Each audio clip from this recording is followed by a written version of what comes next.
Halo, nama saya Gus Dedi Pananda Primantaraka, absen 8 dari kelas 9H. Asal sekolah saya SMP Negeri 3 Denpasar. Nah, saya di sini akan menjelaskan tentang coronavirus terlebih dahulu. Coronavirus adalah suatu kelompok virus yang dapat menyebabkan penyakit pada hewan atau manusia. Beberapa jenis coronavirus diketahui menyebabkan infeksi saluran nafas pada manusia, mulai dari batuk, pilek, hingga yang lebih serius seperti SARS. Nah, coronavirus memiliki jenis baru yang ditemukan beberapa bulan lalu. Nah, dapat menyebabkan penyakit yang diberi nama COVID-19. Saya akan menjelaskan tentang apa itu COVID-19. COVID-19 adalah penyakit menular yang disebabkan oleh jenis coronavirus yang baru ditemukan ini. Ini merupakan virus baru dan penyakit yang sebelumnya tidak dikenal sebelum terjadi wabah di Wuhan, Tiongkok pada bulan Desember tahun lalu, yaitu tahun 2019. Nah, apa saja gejala-gejala COVID-19? Gejala-gejala COVID-19 yang paling umum adalah demam, rasa lelah, dan batuk kering. Beberapa pasien mungkin mengalami rasa nyeri dan sakit hidung tersumbat, pilek, dan sakit tenggorokan atau diare. Gejala-gejala yang dialami ini biasanya bersifat ringan dan muncul secara bertahap. Beberapa orang yang terinfeksi tidak menunjukkan gejala apapun dan tetap merasa sehat. Sebagian besar, sekitar 80%-nya, orang-orang yang terinfeksi berhasil pulih tanpa perlu perawatan khusus. Sekitar satu hari 6 orang yang terjangkit COVID-19 menderita penyakit parah dan kesulitan bernafas. Orang-orang lanjut usia atau lansia dan orang-orang dengan kondisi medis yang sudah ada sebelumnya seperti tekanan darah tinggi, diabetes, dan gangguan jantung memiliki kemungkinan lebih besar mengalami penyakit lebih serius.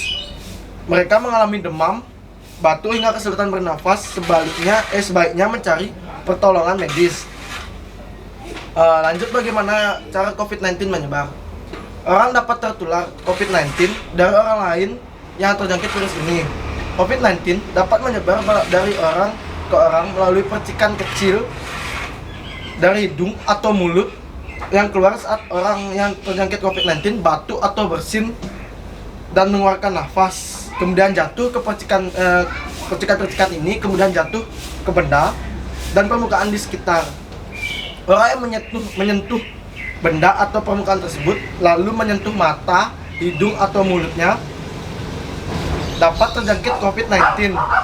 Penularan COVID-19 juga dapat terjadi jika orang menghirup percikan yang keluar dari batuk atau nafas orang yang terjangkit COVID-19. Oleh karena itu, penting bagi kita untuk menjaga jarak lebih dari 1 meter dari orang yang sakit, seperti batuk atau pilek.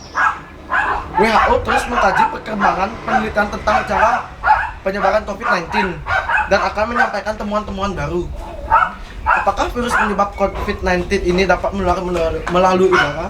Menurut penelitian sejauh ini, virus penyebab COVID-19 ini umumnya menular melalui kontak dengan percikan dari saluran pernapasan, bukan melalui udara. Apa yang saya dapat lakukan untuk melindungi diri saya dan mencegah penyebaran penyakit ini? Perlindungan untuk semua orang. Tetap ikuti informasi terbaru tentang wabah COVID-19 yang tersedia di situs web WHO. Di sini saya ceritakan linknya, dan melalui Kementerian Kesehatan dan Dinas Kesehatan daerah Anda. Di banyak negara dunia, kasus dan bahkan wabah COVID-19 telah terjadi. Pemerintah Tiongkok dan pemerintah beberapa negara lain telah berhasil memperlambat atau menghentikan wabah yang terjadi di wilayahnya. Namun, situasi yang ada masih sulit diprediksi. Karena itu, tetaplah ikuti berita terbaru. Anda dapat mengurangi risiko terinfeksi atau menyebarnya COVID-19 dengan cara menerapkan beberapa langkah pencegahan. 1. Seringlah mencuci tangan Anda dengan air bersih mengalir dan sabun, atau cairan antiseptik berbahan dasar alkohol atau hand sanitizer. Mengapa? Karena mencuci tangan dengan air bersih yang mengalir dan sabun atau cairan antiseptik berbahan dasar alkohol dapat membunuh virus di tangan Anda.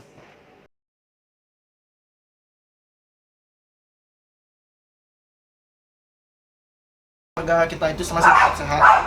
Yang kedua, jaga jarak setidaknya 1 meter dengan orang yang batu-batu atau bersin-bersin.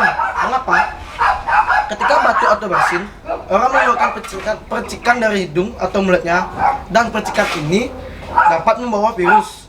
Jika Anda terlalu dekat, Anda dapat menghirup percikan ini dan juga virus COVID-19 jika orang yang batu itu terjangkit penyakit ini. Yang ketiga, hindari menyentuh mata, hidung, dan mulut. Mengapa? Tangan menyentuh berbagai permukaan dan virus ini dapat menempel di tangan kita.